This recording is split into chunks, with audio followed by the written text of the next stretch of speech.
আমাকে বাথরুমে নিয়ে যেয়ে ধুয়ে নিয়ে এসে আবার করতেছে।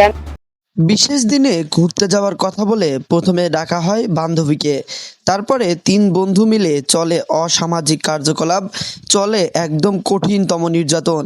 একটানা 3 ঘন্টা যেন পাশবিক নির্যাতন করে মেয়েটিকে। ঘোরার নাম করে নিয়ে গেছে, যে বলছিল যে ঘুরতে যাব চল, তো আমিও গেছি। তো পরে ওরা আমাকে ওইখানে নিয়ে গেছে, মানে আমাকে ধর্ষণ করা হয়েছে।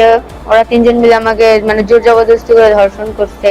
আমি নিষেধ করছিলাম অনেকবার করে, তাও ওরা আমাকে মানে ভয় দেখাচ্ছিল, অনেক হুমকি দিচ্ছিল, বলতেছিল কর দিবে, সেই জন্য ওদেরকে দিতে হইছে। ওরা করে নিষেধ করলাম, মনে করেন যে 12টা থেকে 3টা পর্যন্ত চলছেই। হুমকি দিচ্ছিল, বলতেছিল কর দিবে, বলতেছে তামিমকে পুলিশে ধরা দিবে, যে সে বলতেছিল।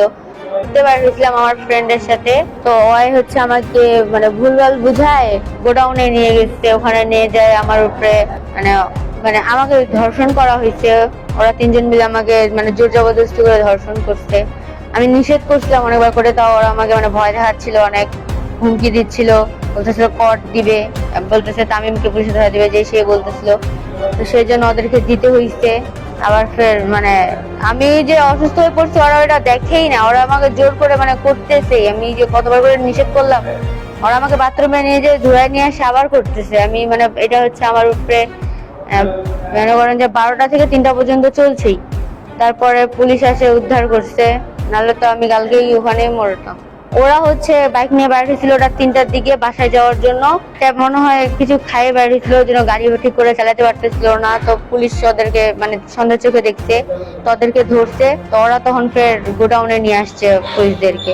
তামিম নামের একটা ছিল, মানে তামিম হচ্ছে আমার ফ্রেন্ড হয়, তামিমের সাথে গেছিলাম। ও আমাকে এমনি ঘোরার নাম করে নিয়ে গেছে, যে বলছিল যে ঘুরতে যাব চল, তো আমিও গেছি।